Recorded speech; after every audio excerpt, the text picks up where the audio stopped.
Well, the Big 12 season is wrapping up, and the last 9 games, dare I say it, absolute brutality.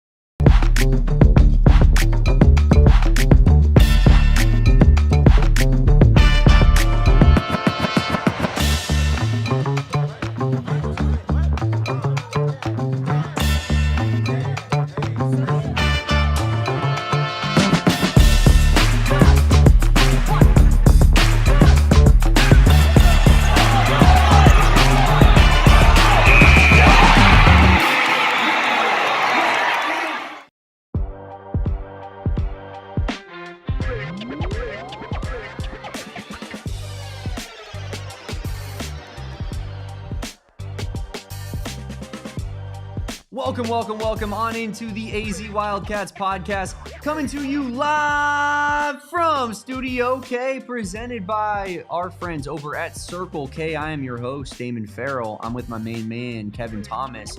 Like I said, tied at the hip as we did our little PHNX D-backs podcast earlier, and we're going to be bringing you the Damon and Kevin special all throughout the week here on PHNX Sports YouTube. But of course, we are sponsored by our friends over at Branded Bills. Shout out to our presenting sponsor of Branded Bills, the premium headwear and apparel here in the Valley, really just in this great nation of ours, Kevin, because Branded Bills is bringing the heat always with the campus collection, with the custom collection, you name it, Branded Bills has it. Head on over to brandedbills.com, use promo code BBPHNX and get 15% off your first order, again, at brandedbills.com. Kevin Thomas, how are we doing? It was another weekend, another successful weekend for the Arizona Wildcats, who remain the number 1 team in the country, announced as of this morning. Despite what all these stupid analytics sites tell us about how awesome Michigan is and how they're the greatest team that's ever existed, it seems as though the voters still have things right. Wildcats number 1 did so after beating Arizona State in what might be the final game of the Bobby Hurley era. Against Arizona, at least on Saturday. So how are we feeling a couple days removed from another win against our rivals, Kevin, and another Monday where the Arizona Wildcats are the number 1 team in the country? Man, I don't know about you, man. Maybe it was just me and the leak that I created in my own home this past weekend. But look, it feels like a decade since Arizona has played Arizona State, is my point. And I think it's because I am so looking forward to these last 9 games on the Big 12 slate. Because as White Burrito said, we're going to get into the level of difficulty and the level to which you must win each of these games as case-by-case basis later in the show. But genuinely, why not do the impossible and go undefeated this year, leaving the greatest stamp in modern basketball history? Damon, you said it the other day. What's your record prediction for this stretch? And I sat at home enjoying a couple of pure edibles last night, and I was looking at your tweet and thought to myself, I could genuinely, and it's not crazy, make the argument that they go 7-0 with a couple of really tough ones in there, right? So that's how good it is to be an Arizona Wildcat fan right now. I'm working Arizona stuff into every single conversation I'm having because I'm so Arizona brained right now. Totri, they had a guest on named Fran today, and he this morning was like, yeah, we're going to have Fran on, and I snapped up. And I go, Frashilla on the Sun Devils show? And he goes, no, different Fran. I was like, okay. Basketball brain went crazy. But to answer your question. Fran Duffy? I believe potentially, yeah, I don't know. But I didn't ask a qualifying question because it wasn't Fran Frashilla, so I didn't give a damn. You know what I mean? Shout out Fran Duffy and all the great work he does for our company. No, definitely shout out Fran Duffy. He does great work. But you know what I'm saying with that. But Fran Frashilla, the overarching point of my soliloquy here is I am basketball brained. So if you're not talking hoop, I don't give a damn. Fran Duffy does very good work. But, basketball season is upon us. And Peat and Burries season is upon us, Damon. Sweeps, the Big 12 weekly awards, Player of the Week, check. Newcomer of the Week, check. Big 12 Team of the Week, check. Cali-Swag sweep. Get out your brooms, do a little brooming. The Cali-Swag sweep, ladies and gentlemen, of the Big 12 Awards has You love happened. Cali-Swag, Kevin. I like the alliteration of Cali-Swag sweep. It's growing you, on dude. me. It's growing on me. Alliteration? No, because swag sweep. The Cali-Swag sweep. Got you. That's why I'm saying it so much, because I can't stop with the sweep You can't stop saying Cali-Swag in general. That's not true. You know what? Like, you didn't like it at first, and you came out on this podcast and you were like, we need less of it. We could have done better for Brayden, and that's on us as a podcast. I still believe that. And I'm not sure you've not said Cali-Swag in one sentence since that exact moment. It stuck with you.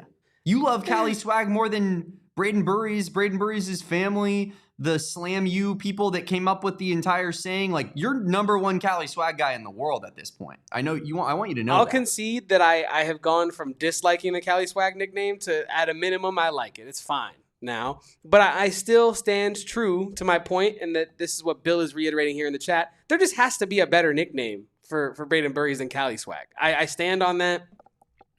I don't know. I haven't figured it out yet, but I'll go back to the lab and we'll get some calculations going on the possible nicknames. But it doesn't matter what you call Brayden Burries right now, as long as you call him a winner, because that's what he's doing. Like I said, sweeps the Big 12 awards this week. It feels like he has really arrived. He arrived about 15 games ago, and he has not left the damn house since. It's been incredible to watch him perform over these last 15 or so games. Yeah. You know what, Bill? It's an astute point. I feel like Kevin he's so adept at planting his flag in everything that he can't possibly be wrong. No. I'm the Brayden Burries guy. No. I'm the Peat guy. I'm the Ivan Karchenkov guy. I'm the Dwayne Aristode guy. Well, when Tommy Lloyd gets a player that sucks, I'll get off this player is good train. All 8 guys in the rotation are good. In the rotation, yes. 7 of the 8 guys in the rotation are really good. Yeah. I was I was like, well, you know, I was an Evan Nelson guy, you know, but yeah, that hasn't exactly. And I was a Delhi guy. I've been a Delhi guy all season, and I continue to be supportive of one Anthony Delorso. But I think right now, I'm an Evan Nelson guy. Let me be very clear. That's what I'm saying. But and you know what? His role is much beyond an on-court impact. He's the guy who's been tasked with, you know, essentially welcoming the new crop of international recruits to Tucson and making them feel comfortable and whatnot. And I'm certain that Evan is absolutely crushing it in that regard. But yeah. I mean, it's just funny. It's funny. It's funny how every time I look up, I go, wasn't this the MFer that hated Cali-Swag? And yet every time I see him tweeting, he's tweeting Cali-Swag left and right. He loves it. I used it in that tweet because it was too good to not use in that tweet. But I'll say this much: I am not taking my flag out of the hill that we need to find something better. I'm cool. I've come around on it enough to use it in the meantime, but we need something better. Like come March, come tournament time for Brayden Burries, because I don't know if I'll be rocking with it for that long. But Damon, we do have more good news. Go ahead. Let me just say real quick to Jacob B in the chat. No need to apologize, brother. You didn't do anything. You didn't cross any lines. I only asked you to not spam the chat with the same thing over and over and over again. You're allowed to have your opinion. You're allowed to say Houston is Arizona's daddy because, in fact, Kevin and I somewhat we don't go that far, but they're we the bar. This is, you know, Kelvin Sampson is the boogeyman right now for sure for Arizona basketball. And until we prove otherwise, you know, it's going to continue to be that way. So no need to apologize. Just please don't spam the chat. You're allowed to have differing opinions and not exactly be the biggest Wildcats fan in the world. But appreciate everybody who watches this show. We got almost 50 strong in here early. Please drop a like on this video and help us reach our goal of 50,000 subscribers that we are ever so close to joining in on. So, yeah, if you haven't done so already, subscribe to the channel and yeah, let's move on. Well, more good news. Actually, before we move on from Brayden Burries, I just wanted to say it feels like this is a nice confirmation, though, that he is matching the eye test. And by that, I mean it feels like he's been playing like one of the best guards in America for like the better half of a month and a half now. For sure. But it's nice to see the Big 12 Conference kind of recognize that, has a career high against BYU, helps Arizona get the W in Tempe against Arizona State, has a great week, sweeps the awards. Staying in the backcourt, but moving on, Jaden Bradley, Damon, left off of a ton of preseason lists. We've talked about it ad nauseum on this program. Mikhail Madness has talked about it ad nauseum. He's finally starting to get some love. Actually, no, Saul made it very clear. Everything that we've ever said about Jaden Bradley does not matter. Yeah. Okay, yeah, that's fair. We're actually not allowed to be the Jaden Bradley podcast because they have taken that. Snatched. Yeah, they have all taken that. But Saul actually discovered Jaden Bradley in Rochester, New York back in the day. On a cold winter's night. Yes, he was a small child, and Saul was there at the hospital, and he said, this is going to be the greatest point guard in America someday. I love it. But love you, Saul. He was left off all these lists, right? We had a great social clip that went out recently on Corey's side of things that just saying that all the way back in October, Mikhail Madness and Corey and Saul and me and Damon, we tried to give you all the blueprint of what Jaden Bradley was going to do this year because of what he's been doing this whole time. Correct. Right? And to be left off the preseason All-American teams, to be left off all of these things, as Bill says, that Saul was the midwife for that situation. I don't think anyone wants Saul to be the midwife. Saul delivered Jaden Bradley. Nobody wants that. Nobody needs that. But yeah, like to be left off all those lists and to only add to the motivation for him coming into this season, right? Like I know we showed him one of those lists when we interviewed him and he downplayed it like, a media trained point guard would do. But you have to know that in the back of his mind, he's thinking, man, I'm about to smoke Boogie Flan and Xavier Lee in a couple weeks. Is this list for real? Is this a troll? Did these little podcast dudes like make this up 10 minutes ago just to make me mad? Right? Because there's no way that some of these backcourts are better than me. This year, he has been on an absolute tear. It has been the payback tour. It is no more Mr. Nice Guy out there for Jaden Bradley. He is straight closing these games for Arizona. And today, he was named to the midseason Cousy Award watch list. So I want to give a shout out to one Jaden Bradley because he deserves that. He should have been on that list months and months ago. One of the best point guards in the country. Top 5 for certain in my money. And you can argue top 3, top 2, top 1, whatever you want with Jaden Bradley. But yeah, it's awesome to see him getting a little bit of recognition midway through the year. Not making the preseason Cousy watch list is one of the craziest things I think I've ever heard in my life. Because they put anybody and everybody on those lists. You know what I mean? If you're a competent player on a premier program like the Arizona basketball is, and you had starter experience going into the year, like you're almost a shoo-in to make the preseason watch list. And yet they disrespected our boy so much that they kept him off of the preseason watch list, Kevin. It's absolutely baffling that Jaden Bradley was just an afterthought to the rest of this nation, going into the year and just was considered your everyday run-of-the-mill average college basketball point guard. When anyone that watches him consistently, I mean, we talked about Fran Fraschilla earlier in the show. Hear the way that Fran talks about Jaden Bradley. That's a dude that knows basketball, that watches Jaden Bradley consistently, that locks in on the details, right? Like Fran knows what a winning basketball player looks like.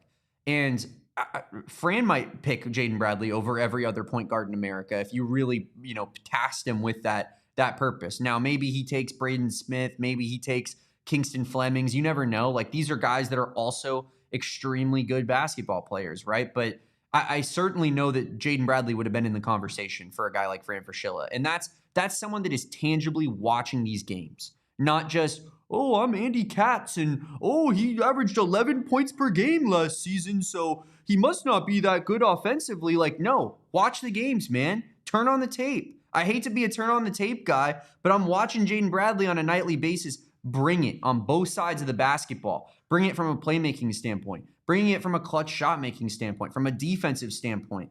Like, that dude is just flat out a winning basketball player, and he should be in the final. The whatever the finalists for the Bob Cousy or the Booby Award watch list. That's insane. That's a whole different type of watch list that I don't know if we have time to talk about today, Damon. That's a long list, dude. Justin Tommy, baby. Man. The Booby Award watch list. Unbelievable. Well, I'm going to throw us to our first break here before we get canceled for getting too explicit here on the AZ Wildcats pod. Turning my mic off is what he's doing. It's a censorship show. I'm talking too much today, Kevin. You got to cut me some slack, dude. I'm sorry. It's a Monday. I got every damn show on the network. Like, I'm going to throw in a booby here and there. I'm sorry. Good. It's all good. A booby happens to everybody every once in a while. But we'll be right back here on the AZ Wildcats pod. We got Peat and Brayden Burries linking up with Devin Booker. We got the Gauntlet Gauge coming up and a whole lot more. Stick around, leave a like, drink your water. Yes, you, and don't go anywhere.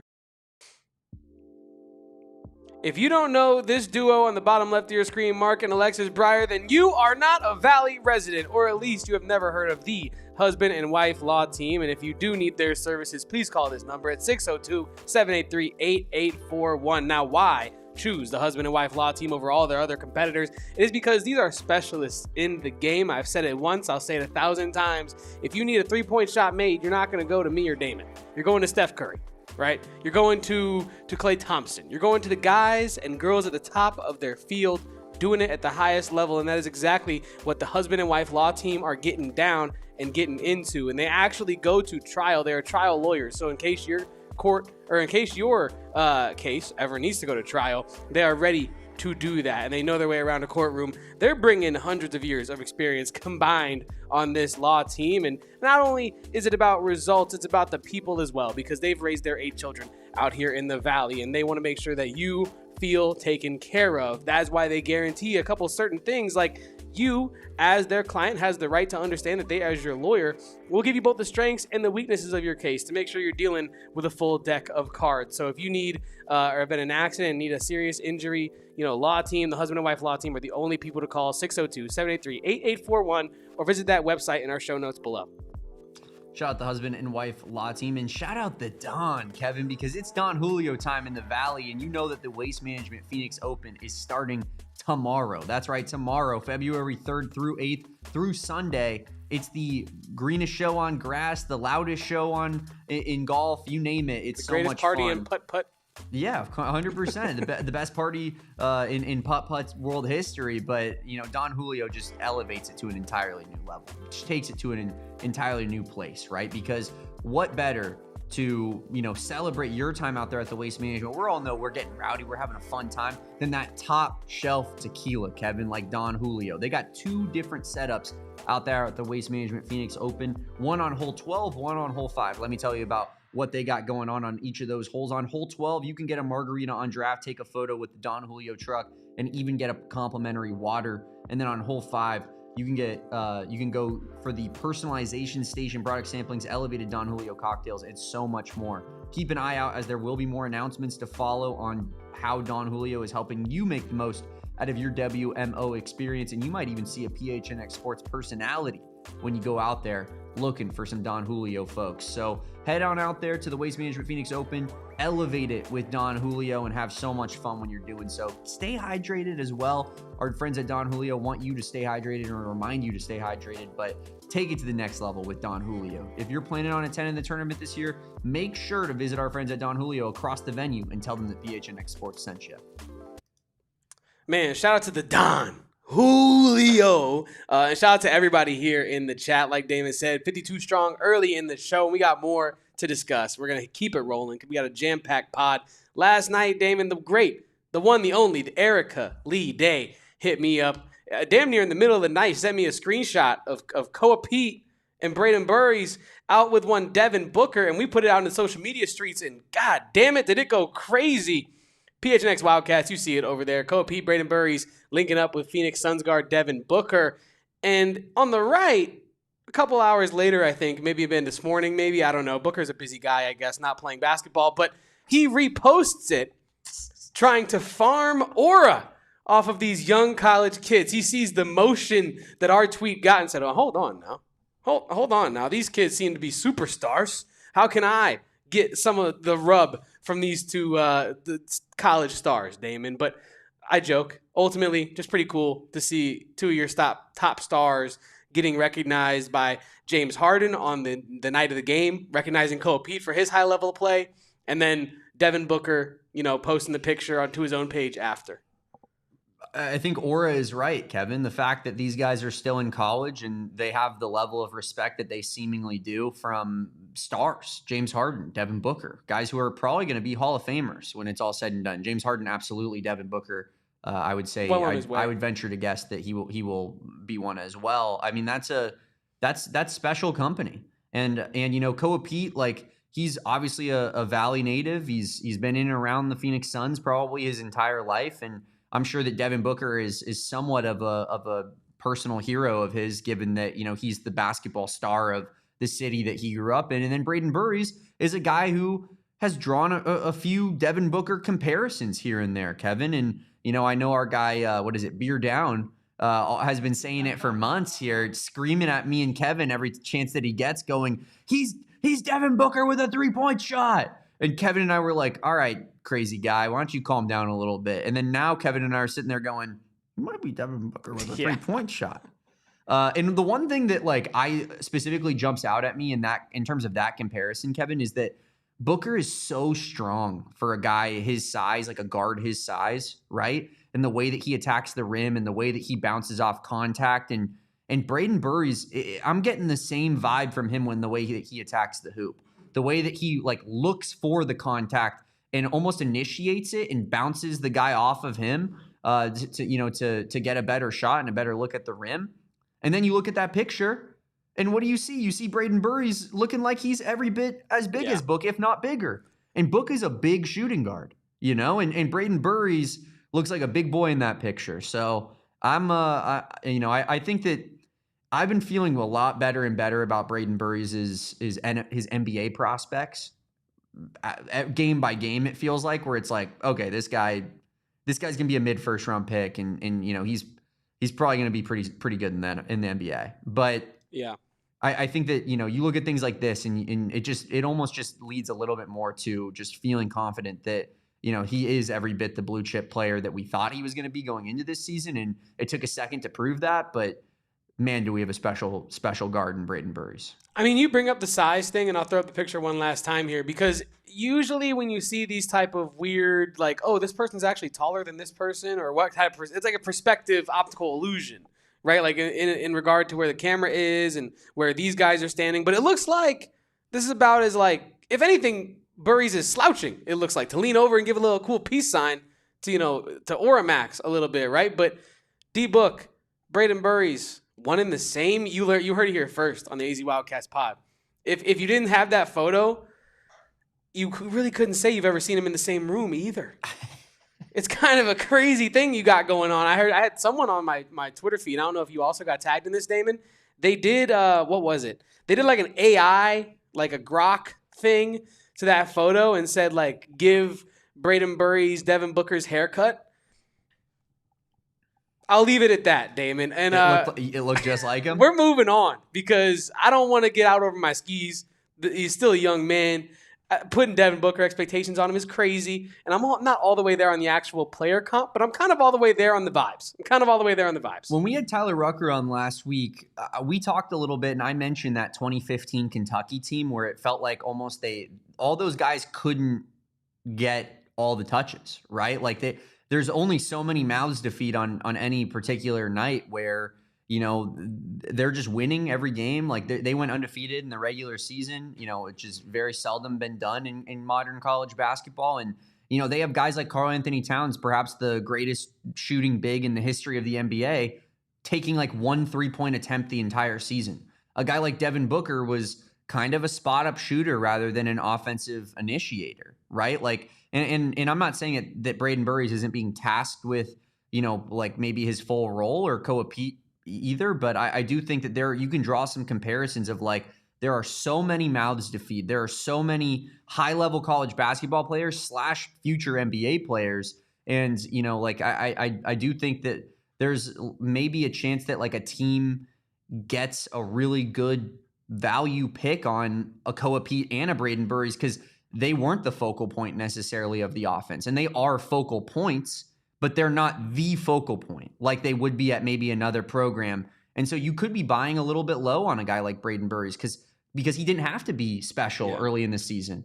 He's been special as of the last month plus now, but at the very beginning of the season, it wasn't necessarily needed. And so, yeah, like if the season ended after 3 weeks, you would have gotten Brayden Burries as like a borderline first round pick. Now we're probably talking about him somewhere from like 10 to 20 range, but I do think that there's maybe some inherent value in getting a guy that, doesn't necessarily have to go out there and just put up crazy usage every night for his team to win because there's so many other players around him that can facilitate winning as well.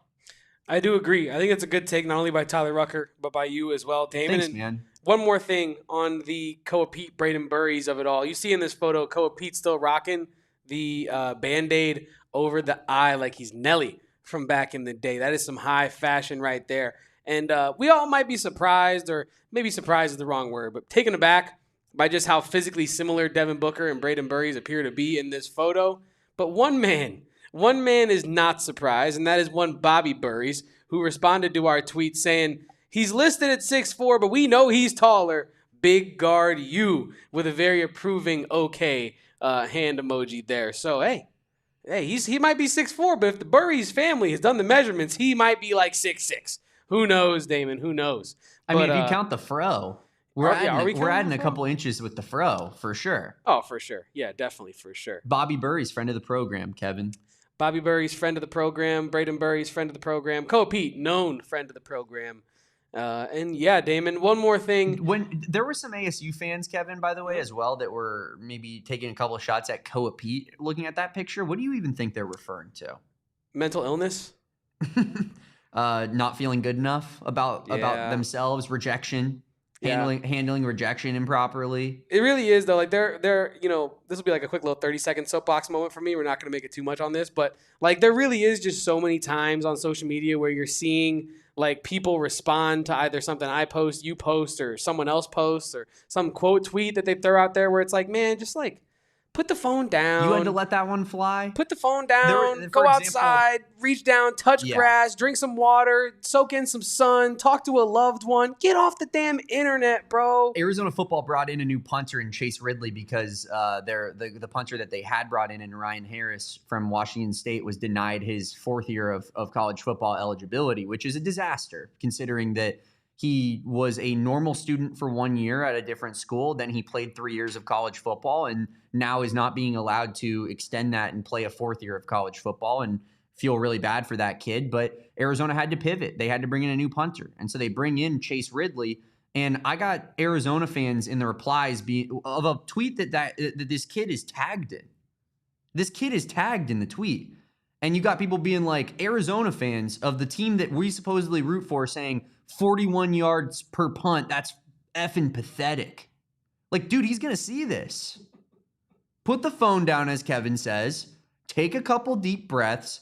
Discuss it in my mentions. Discuss it in Mike Luke's mentions, in Kevin's mentions. Go in the group chat if you got one. Go in the group chat with your buddies and say it. But there's no need to be saying crazy stuff like that when you know it's going to be shown to these players. It's just baffling how people act on the internet sometimes. Another example of it, I see an ASU fan, Kevin, yesterday taking a picture of, who was it? It was Sam Levitt. It was, it was not Sam Levitt. It was Kenny Dillingham. It was Jordan Tyson, and it was Cam Scattaboo.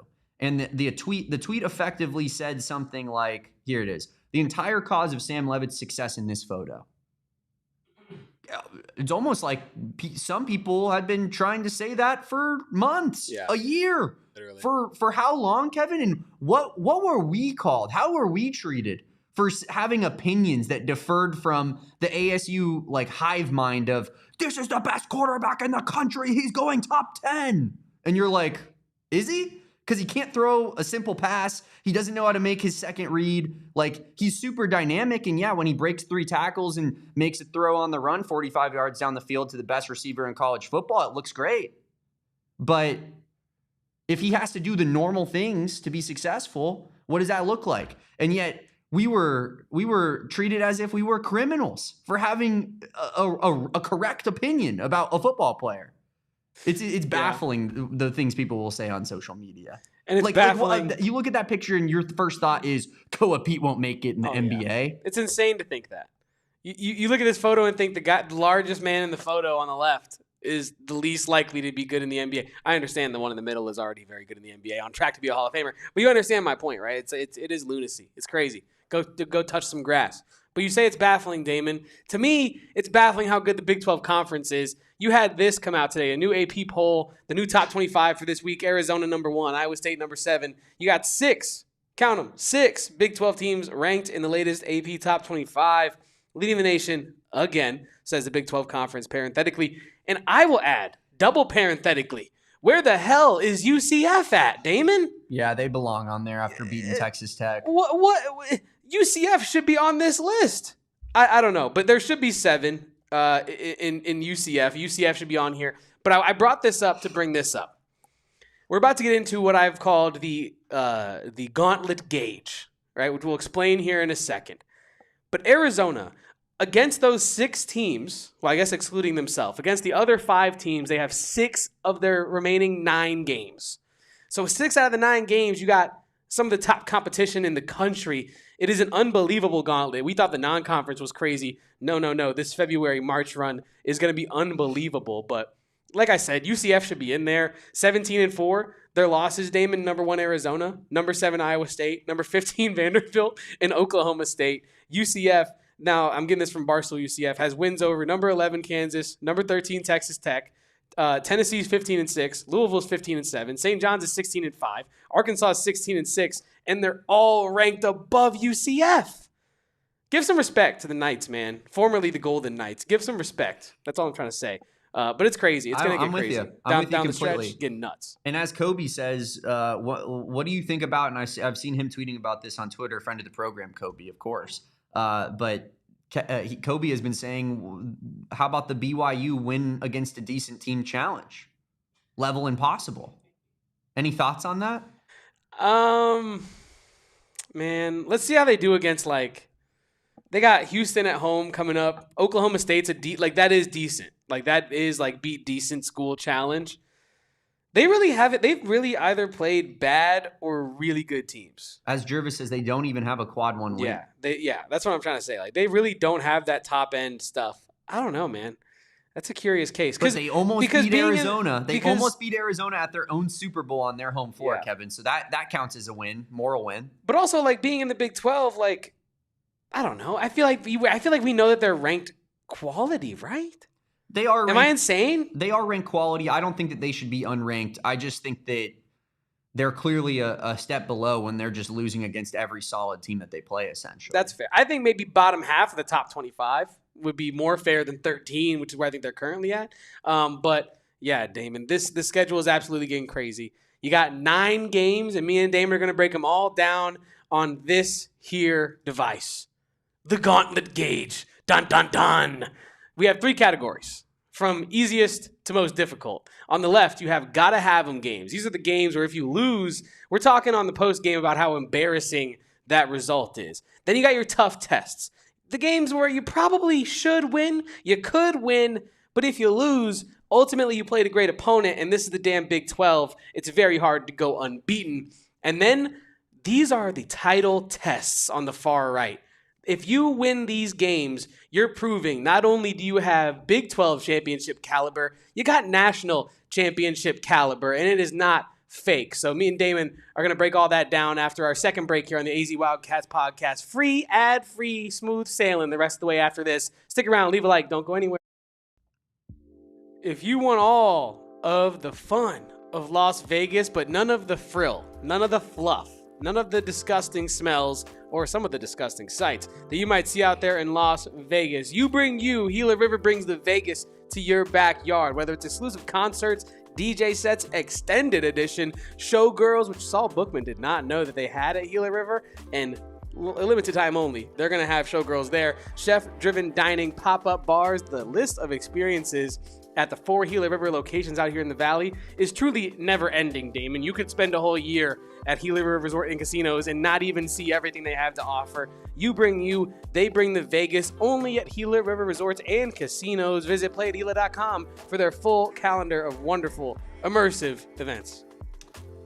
Kevin, are you looking ways to multiply the things in your life, the good things in your life, always, right? Vacation, purchases, having fun, going out with your friends, it all costs money. And how do we get more of it? Well, Arizona Lottery, they have that settled for us. They got multiplier scratchers with over $270 million in prizes that they're giving out in this multiplier scratcher season. So because of these $270 million of prizes, you can win big enough to do more of the things that you love in life, including, like I'm saying, going on vacation, having a good time, buying yourself a new truck like maybe I just did, Kevin. Multiplier scratchers, they start at just $1, but they can get up to $5 million in cash prizes when you win. So you're going to have to check it out for yourself at one of the over 3,500 retailers across the state that sell Arizona Lottery scratchers. Our good friends at Circle K right here, you see it when over the horizon. You could just see Circle K's like an oasis in the desert, right? And Arizona Lottery, they're selling their scratchers at all of those Circle K locations. It's a match made in heaven, Kevin. Play whenever and wherever you'd like with our friends at Arizona Lottery. Welcome on back to the AZ Wildcats pod. You know what time it is. we have the Gauntlet Gauge, meaning the last 9 games. And just to kind of overview it, you're starting this Saturday when you got to go up against Oklahoma State at home at 2 p.m. And then you're going at Kansas versus Texas Tech versus BYU, at Houston, at Baylor versus Kansas versus Iowa State, and then at Tad Boyle's Colorado, which, as Kobe put in the chat, would be damn near a quad 1 win for Arizona to wrap up the year, Damon. And we're going to break all these games down, starting with Oklahoma State. So, Damon, on the Gauntlet Gauge, where do you think Oklahoma State should sit? In the gotta have it, right? I mean, you absolutely need to beat Oklahoma State if you plan on winning the Big 12, I think. You factor in the little room for error in this conference. Obviously, Arizona, and given that we're undefeated at this moment, like, we've built up enough grace for ourselves where you can have a slight slip up, but you would prefer those slip ups to be against your higher quality opponents, and not against a team that really has no business beating you in a basketball game if you play any semblance of the level you're supposed to. So I think Oklahoma State is a decent enough team. Like, I do respect what they've been able to accomplish this season in terms of, turning the program around, flipping it on its head, and how big of a disaster that they were last year. But yeah, I mean, you absolutely got to have that Oklahoma State game, right? Yeah, I think so too. If you are who we think you are, you absolutely have to. And as Kobe says, it's at home, and you cannot lose in the McHale Center. That is illegal, not allowed. I will citizens arrest the players if they lose that game. Just kidding. No handcuffs coming out.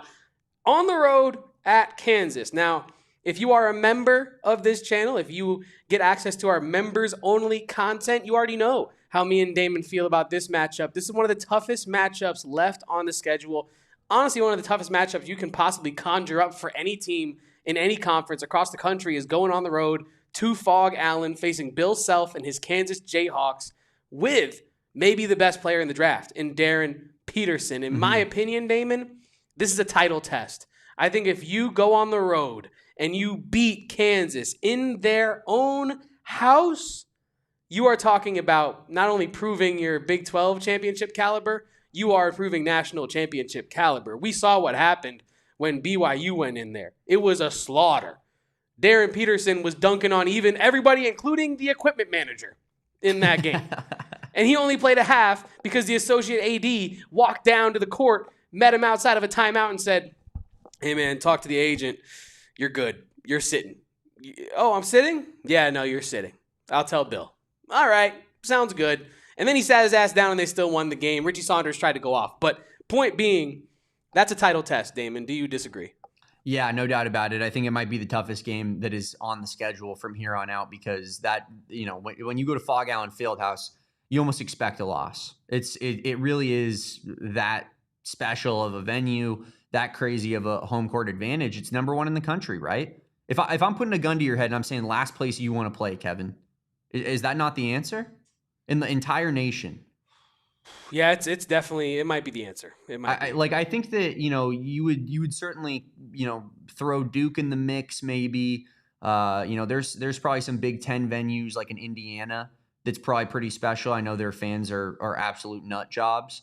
But yeah, I think Kansas probably has the number 1 fan base for all intents and purposes in the country. And you even hear Tommy say things like that. When he goes last year to Kansas, and we play a Kansas team that was, in my opinion, much worse than this Kansas team. Not that, this Kansas team is unbeatable, but I just think last year when you have a big oaf like Hunter Dickinson as one of your premier players on your roster, you're just not going to be a solid basketball team. That guy stinks. He does stink, and he's not a winner, and he takes a bunch of touches, and he is horrible at defending the paint. Like, there's a lot of flaws with a guy like Hunter Dickinson, and they put too much money into that dude, too much usage into that guy, and it hurt their program in the process. He's now gone, and they still got the W at Kansas versus Arizona last season, because it's that difficult of a place to play. I expect it to be the hardest game on the schedule left, because, not to say that that's Kansas's Super Bowl. They're one of the premier programs in the conference, and I like making that joke about teams that I think are, maybe a little bit lower on the scale than we are, but Kansas is not that. They are not lower on the scale than we are, and this is just another another big time matchup at that arena and at that venue where I think that their fans are just going to show up and it's going to be an absolute madhouse in there. So yeah, I think that might be the biggest title test we got left. I agree. I think it's either that or a team we're going to talk about a little bit later, led by maybe a guy on the thumbnail as a fly landed on my face there, Damon. That's why the shudder happened. I wasn't trying to juke nobody out, I promise. Let's talk about our next matchup here on the slate, and that is February 14th. Got my wires crossed there. At home again, but this time it's against Texas Tech. Now, in my opinion, this game, Damon, is a TT, tough test for Texas Tech, because as we talked about, this squad is one of the shortest in the country.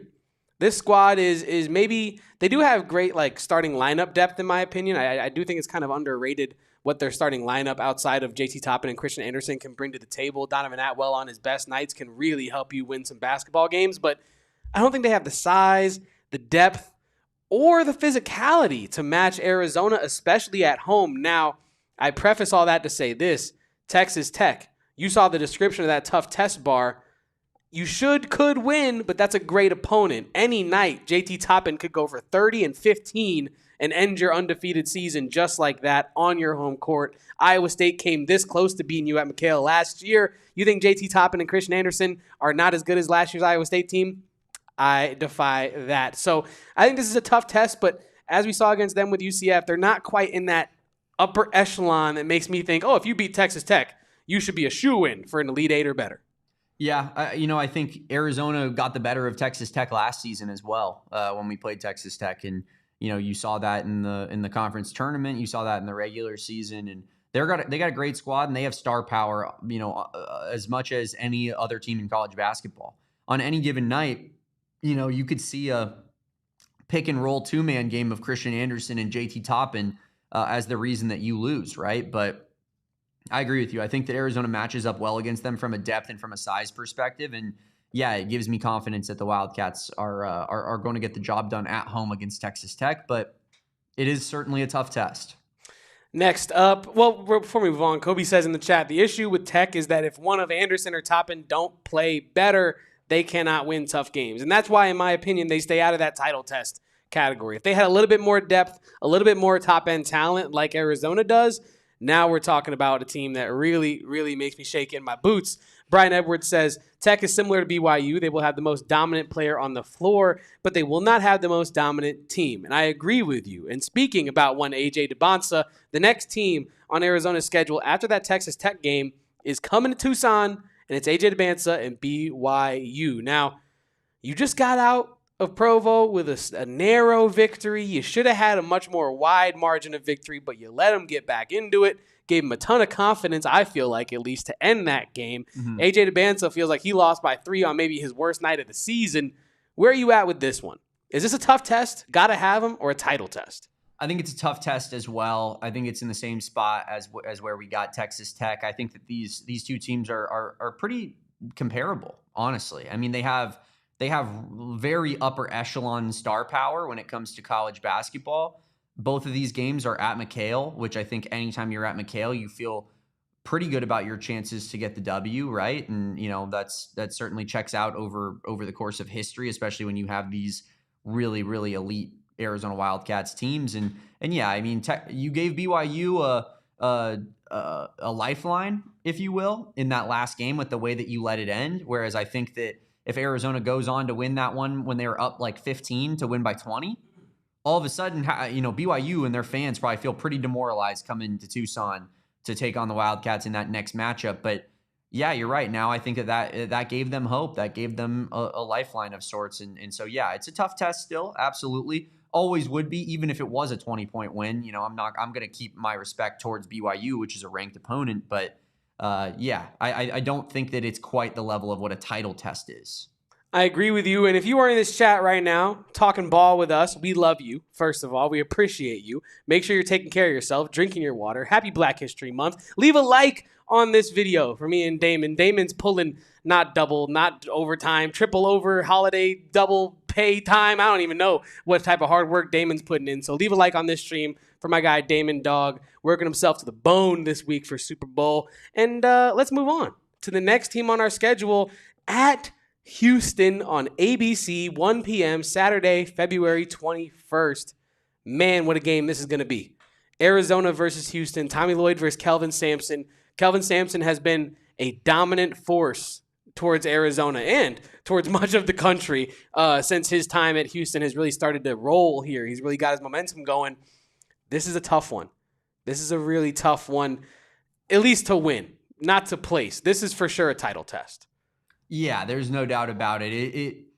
Houston and the barometer of Houston is the title test, and I think Kansas, because of, what their arena is and just what that fan base is like, and also the upper echelon talent that they have in a guy like Darren Peterson and so on and so forth. Like, I do think that that's going to be maybe the most difficult game to win, but I think that Houston is the barometer for what success looks like in the Big 12 in the modern iteration of it, right? And until Arizona beats them, I've long said this is Houston's conference.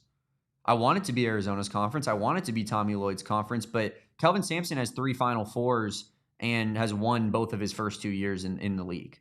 So, he wears the crown until that crown is displaced off his head.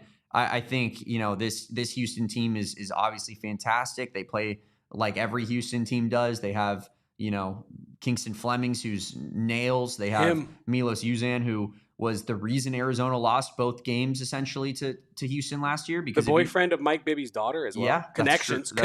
There are connections there. Because it's not like LJ Cryer was having a necessarily good performance in those games. Arizona was doing pretty well to stop him. Emmanuel Sharp, he wasn't really going off. It was Milos Uzan who was just down the stretch hitting every tough bucket imaginable. And honestly, as much as we give him a ton of praise, he's outplaying Jaden Bradley in those moments, right? And that was probably the reason that they get the win, because he was pulling a JB on JB, hitting crazy middies and with hands in his face and taking it down to the shot clock, the absolute wire on the shot clock. Houston is obviously a fantastic team. They still have Thugler. It's all going to be it's going to be an absolute war when you go play them at their house. I expect that one to be along with the road game against Kansas, the title test. And we have almost 100 people in here. Tell a friend to join the AZ Wildcats podcast right now and leave a like, subscribe to this channel. We're trying to hit 50K before the Super Bowl, and there's 100. Thank you all for listening to today's pod. And as we continue to break down Arizona's toughest 9-game stretch of the season, I have a question for you, Damon, and the chat. Is there a tougher stretch on any team's schedule than at Kansas, versus Texas Tech, versus BYU, at Houston? I'll throw at Baylor in there just for a little bit of sprinkle of sauce. Say it one more time for me. At Kansas, versus Texas Tech, versus BYU, at Houston, at Baylor. Is there a tougher stretch in the country that you've seen or heard? In my life, no. It's unbelievable, no, right? Like I'm not even just talking about right now. In the history of my time watching college athletics, that might be the toughest stretch of schedule I've ever seen a team have. It's crazy, no? Especially basketball. And if Arizona wins at Fog Allen, we're talking about a special team. But if Arizona wins at Allen Fieldhouse, or whatever hell I said last time, and versus Texas Tech, and versus the number 1 pick in BYU, and at Houston, if you win all those, we're talking about one of the greatest teams in college basketball regular season history. Obviously, the tournament has yet to be played. I'm not trying to put that, bad juju out there, but in terms of regular season teams, Damon, this would be one of the greats of all time. Now, can I just say something real quick with a comment that Bill put in the chat? Bill puts up in the chat that the SEC will argue with you. Now, Kevin, I was watching Florida versus Alabama on the weekend.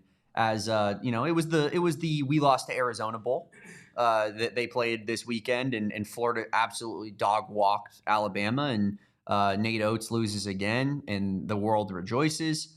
In that game, it's an ESPN broadcasted game, of course. It's SEC ESPN. Yes. And Dick Vitale's on the call. Yes. And Kevin, I'm not kidding.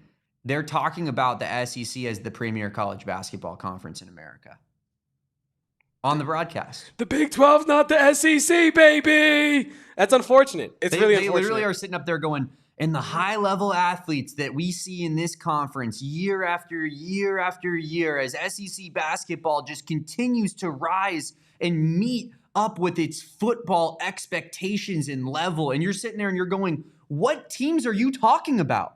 I'm wondering what teams you're talking about. Is it Tennessee? Is it Kentucky? Is it Arkansas? Is it Florida? Is it Alabama? Is it Auburn? Because I'm just listing a whole bunch of mid. A whole bunch of mid, Kevin. I just named 6 to 9 seeds in the NCAA tournament up and down. Like, what are we talking about? What sport are you guys watching? Why do they insist on lying to us about this conference nonstop? Did we see what they did in football this year? They were an absolute joke in the college football playoff. An absolute freaking joke. Did any SEC team even win a game in the college football playoff? I don't think they did. Alabama beat Oklahoma. I don't know. I was too busy watching. Alabama beat Oklahoma. So in a game in which someone had to win, they won one. Congratulations. That's SEC excellence right there. It just means more in our conference. Your conference sucks. And I'm so tired of hearing about how it's the absolute best all the time. Look, absolute cinema that was. Give him a little round of applause there. I'll say that much. But I think the thing Ole about Miss was good. You're right, Kobe. The thing about the SEC, Damon, is that their conference actually is pretty damn good. But they tell you it's all-time great every year, which makes your reaction like, no, this actually is way worse than it actually is. And if they just were honest about it, we could live in a utopia where we could just watch good basketball and praise what Florida's doing, putting up 72 points in the paint the other night. Ew, gross. Oh, my God. Big Ten basketball. Michigan going crazy. Nebraska ball's going nuts. Illinois has Keaton Vogler heating up. And the Big 12 is cinema, but because you're getting paid by this conference, you really just have to sugarcoat everything, and you have to. It's the old thing. Like, in order to put my point up, I have to put your point down. You really don't have to do that, but ESPN wants to let you know that the Big 12 is clearly not on the same tier as the SEC, even though you could argue that it's better. I know there's metrics out there. Every once in a while, I see those tweets where it's like, straight to schedule or whatever my math is. I'm this nerd, and I think that the Big Ten is actually the best conference. It's like, dude, the eye test tells me the Big 12 has a gauntlet of teams that you cannot ignore. You cannot ignore the level of talent, the level of coaching, the level of depth, the level of toughness, physicality, and overall just toughness that this conference puts you through. I think that gets undersold because the SEC has brands in the football side of things that people want to talk about. It's ridiculous, Damon. It's ridiculous. I legitimately think there's about 5 Big 12 teams I would take to win the SEC if they were in that conference. And again, like you said, they actually do have some pretty good teams. The teams I named, like I know I called them mid, and it's because it's a who's who of who lost to Arizona this year. Our sons. But yeah, it's our little bros. But that being said, like, those teams are all ranked. They're in the 20 range of the rankings, right? The 15 range of the rankings, but none of them are special. None of them are special. And there's special teams in this conference up and down. The Big Ten even, I've talked a lot of crap about the Big Ten because I think Big Ten basketball overall is kind of a joke. And yet I think the Big Ten this year is way better than I expected it to be, right? But the SEC, I feel like we just have to constantly hear year in and year out, oh, this conference is so good. Don't you just see the level of athlete that they have in this conference? Are you watching the Big 12? The level of athlete. How about AJ DeBansta? How about Darren Peterson? How about Koa Pete? You're not going to get any better athletes than that. Like, let's just chill out on the SEC Glaze Fest for once. Like, let's just take a beat for a second and say, guys, let's regroup. We don't have it this year. Last year, there was 5 SEC teams in the top 10, so we got to talk about it every single night, night in and night out, and they were incredible. This year, that's the Big 12. And from here on forth, I will argue that's the Big 12 because that's what the Big 12 conference has now become, is just a gauntlet, as our thumbnail states, of the elite programs in this country. And so, yeah, I just had to throw that in there. Like, I was just like, my mouth was on the floor watching them talk about a Florida-Alabama 25-point blowout and talk about the level of how SEC basketball is just elite of the elites. And this conference is so special and what about these athletes? And I'm like, dude, enough's enough. You know what's funny though? You never hear it about the ACC. No. Like, everyone they own knows the rights that's to the ACC too. And then someone goes, hey, ESPN, quick question. What do you think about your other conference that you guys have the rights to, the ACC? Yeah, so when about the SEC, I mean, you look at Tennessee. What about what Rick Barnes has going on at Tennessee? And you're like, that didn't answer my question. What about Duke? Isn't Duke awesome? Yeah, they're able to beat up on cupcakes left and right. Dude, the ACC is like Wendy Williams, if you get what I'm saying. It's just everything that is focused at the top and nothing is focused at the bottom. You know what I mean? It's shaped like the letter P, and I'll leave it at that.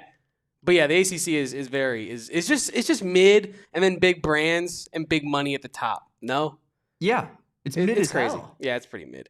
But moving on, back to our absolute gauntlet gauge. We have Baylor coming up in the gotta have them category. Classic Damon derail fest. You're welcome. You're welcome, chat. That was a beautiful Damon derail fest because you gave a lot of truth out there, Damon. So right now we got in the gotta have them. We got Oklahoma State and Baylor. I don't really need to explain too much of Baylor. They're bringing back G League bums. Scott Drew can't get it right. They're not winning a damn thing this year, and let's leave it at that. In the tough test category, we got Texas Tech and BYU so far. And then in the title test category, so far we have Kansas and Houston. Now, next up on the Arizona schedule is a home game against Kansas. Now, Damon, I think that this one gets interesting because what makes the road game against Kansas so crazy is the fact that it's on the road. It's in Fog Allen Fieldhouse. Yeah. At home, Arizona, it's a different team. It's a different environment, right? They're just as good, but they're even better when they're at home. Do you think that the second Kansas game is a title test? Or do you think because it's at home, it's only a tough test? Where do you stand on this? I kind of lean towards the tough test, right? Where it's like I consider Kansas to be similar to BYU, Texas Tech, right? Like I think that those teams are kind of in the same tier, or if we were doing our tier rankings, Kevin, they would be in the A tier probably, all of those teams. So I guess I kind of lean towards them being a tough test at home when you're playing at McKale Center.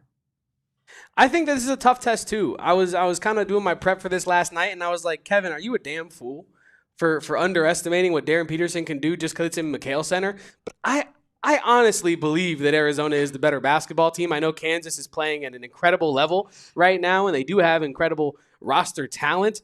But give me Arizona at home to get it done. Tough tests for Kansas, and later in post-production, when we post this graphic to social, I will probably add like an at and then a versus to differentiate the home and road games, just so it's a little bit more clear. But for the podcast side, you guys know the tough test versus Kansas is at home. The title test versus Kansas is at their house, their field house on the road. Doing a lot of talk about Kansas. I think y'all get the point. Moving on to our next squad on the schedule. Monday, March 2nd. We're now into the new month of March now. The last two games, Iowa State and Colorado. We can just do these in the same breath here.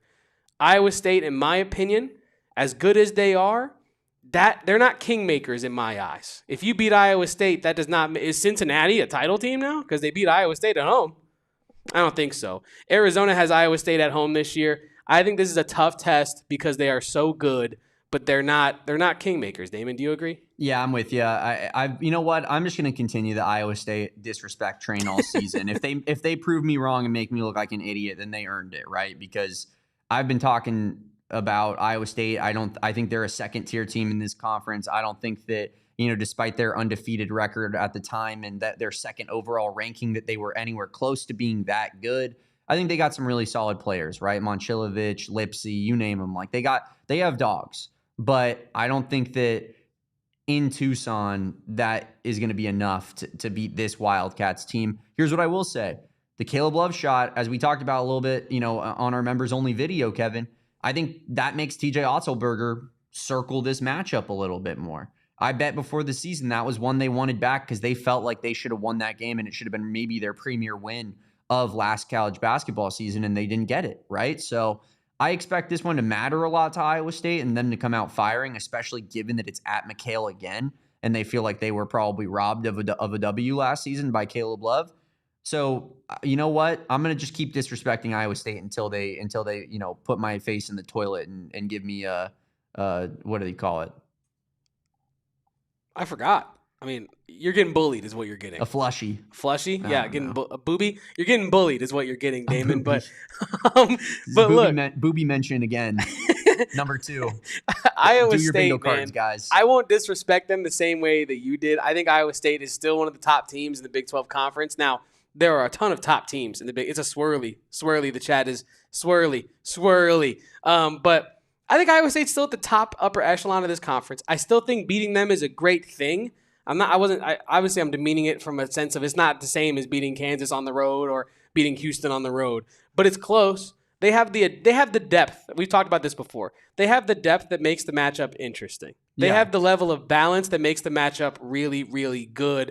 And TJ Otzelberger is a hell of a coach. This is not like Wes Miller running a really talented roster out there. This is an actual Big 12 level coach out there getting it done. This is not Bobby Hurley with a ton of NBA guys. This is an actual coach. So I think Iowa State, they are one of the better, more tougher tests in that tough test section, but I do not think that they are title test quality. And we only have 3, little boxes to put these logos in, so you got to kind of generalize a bit. I think that's a tough test, not quite title test. I think if Iowa State was on the road, I would put it in the title test category because I think Iowa State, they provide an insane environment. They have some of the best fans in this conference in any sport, whether it's football, whether it's basketball, women's basketball. Like their fans show up and show out, and I think that place can really get rocking. So, given that it's at home, that's a differentiator for me, making it merely a tough test versus a title test. But if it was on the road, I would be giving that respect to Iowa State and saying that that's a really, really difficult matchup to win. But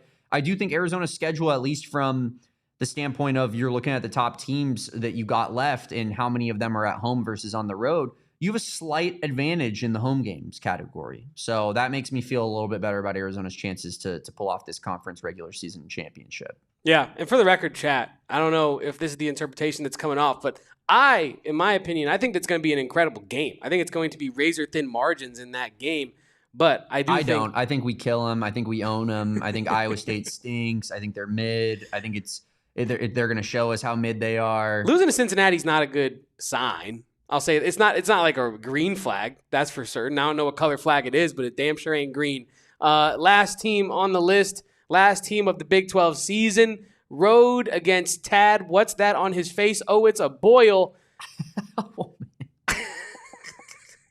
We got Colorado, Damon. Colorado, now that is a team that, I don't know, man. They got to have them. I know it's on the road, but You can't beat some of the teams you beat this year and lose to Colorado. It's the Oklahoma State, it's the Baylor math on this, right? Yeah, a loss would be embarrassing is the best way of putting it. It is funny right now, as Kobe said, if you play Colorado on the road, that's technically a quad 1 win as of this exact moment.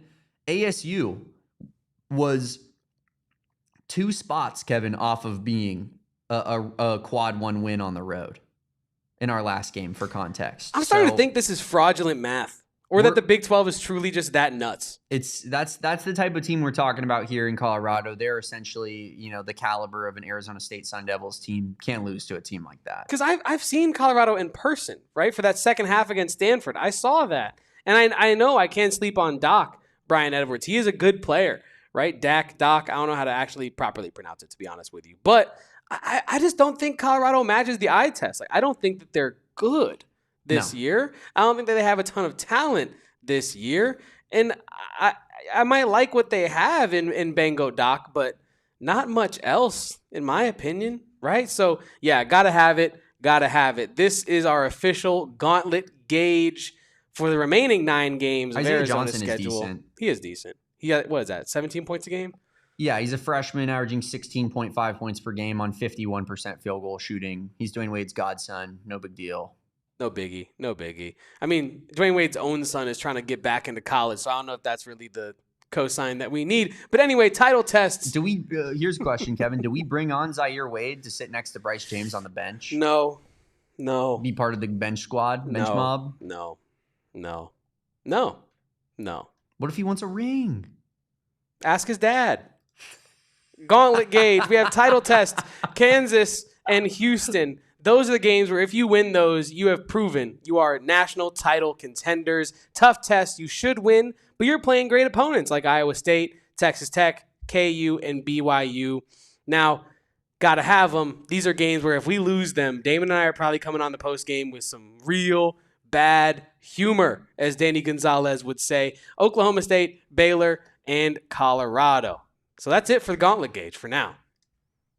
I love it. I think that's the way it should look. And honestly, the way that people are talking in the chat, I will say that it is giving me a little bit more respect for Iowa State about kind of just their matchup against Arizona. Like if they truly are an elite 3-point shooting team, I do think that is the way that you have to beat the Wildcats, is by letting it rain, right? And then you need a performance from Arizona like you saw on the weekend where they're just not really shooting all that many threes. And I think that's the recipe for success against Arizona, and Iowa State is uniquely built for that. But like I said, it's much harder to play on the road at a McHale Center than it is at home in Ames, Iowa, where your fans are going to be completely behind you. If it was vice versa, like I said, I would put that into the title test category. But because it's at home, I'm going to keep it. I think we keep it in tough tests. Chat, give us your record prediction. Kobe's saying 6-3, and I'm cool with that. For the last 9 games, give us a record prediction for the last 9 games in the chat right now. Damon and I were going to talk about the top 3 marquee players that we're excited to see go up against the elite Arizona defense in the last 9 games. We've been an hour deep already, and we can go an hour on that. We might just talk a little bit about that as well as our tier rankings tomorrow, because we would have done those today. But we have a pivotal matchup tonight, a matchup that could shift our tier rankings and make them outdated regardless. We have Kansas on the road against Texas Tech tonight, and that's going to be a phenomenal matchup. I want to give a shout out to Hasbara Learning Skoo, who says in the chat, that Cramps guy on Kansas is in trouble with us. That Cramps guy on Kansas has Christian Anderson on the docket tonight, so we'll see how that goes. But yeah, I think that's all we got, honestly, before we get on out of here, Damon. Yeah, if I'm giving a prediction in there, Kevin, I think 5-2, I said on my Twitter, over the next 7-game stretch. So if we're expanding it to 9, I'm going to go with 7-2. I think you win those other 2 games, one of them being against Colorado and one of them being against Iowa State at home. I think Arizona finishes out the season 7-2, and we're in the conference tournament with 2 losses, about 30 wins, and you're the number 1 seed in the entire tournament. Hard to draw it up much better than that. I don't really try too hard not to come off like a homer on this podcast, because this is a Arizona podcast and we're the PHNX Sports Network. Like we have fun with our teams that we are open, we love. But at risk of sounding like a homer, I think there is no other team in the history of my time watching Arizona athletics competition in general to back irrationally than this one. Fair. I think that they get it done. Like I said last night, I was on the pure edible, so take that into account.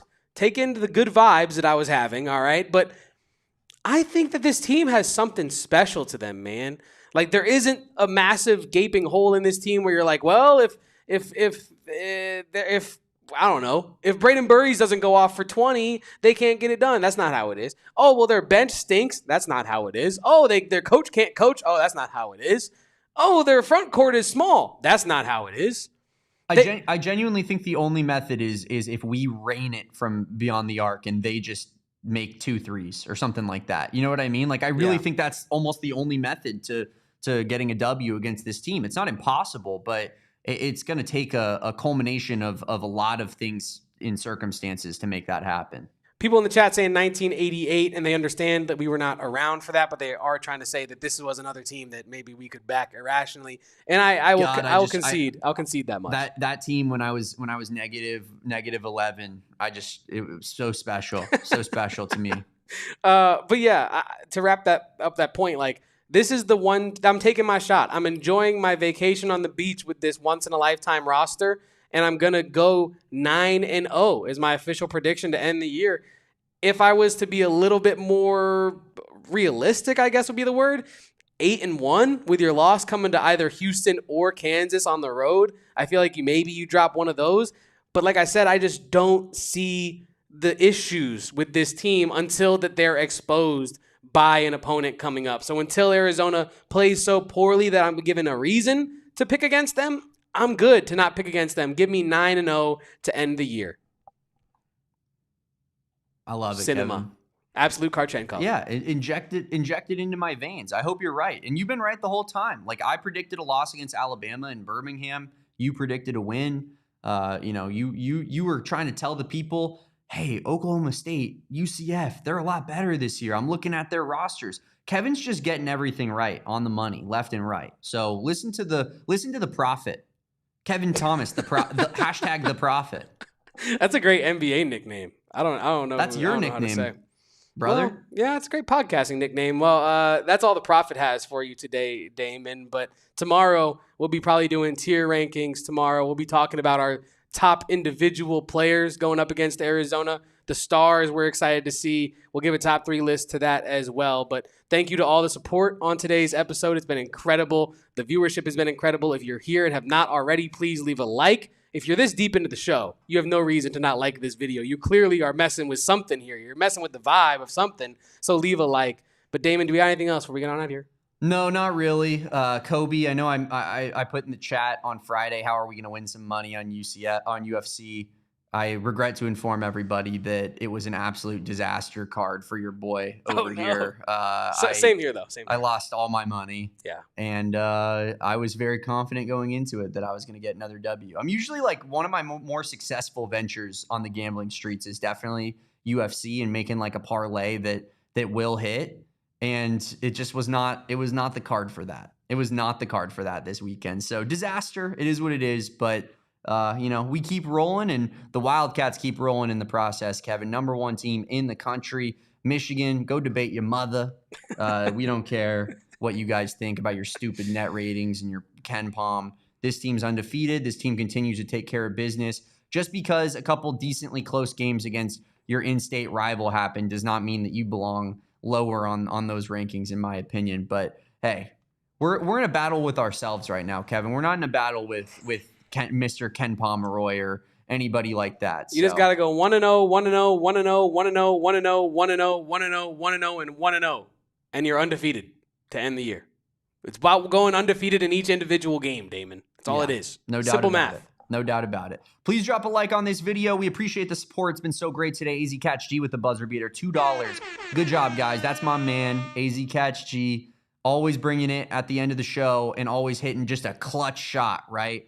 But we love you, AZ Catch G. Thank you so much for your continued support of this podcast. Follow me at Damon Dog. That's DAWG. Follow my guy, Kevin, hashtag the prophet at Kevo Posts. If you want to know about what's going to happen in the future before it already does. And follow us at PHNX_Wildcats on all social media except for TikTok, where we're at AZ Wildcats Pod. By the way, our Twitter, absolutely popping right now. Pew, pew, pew.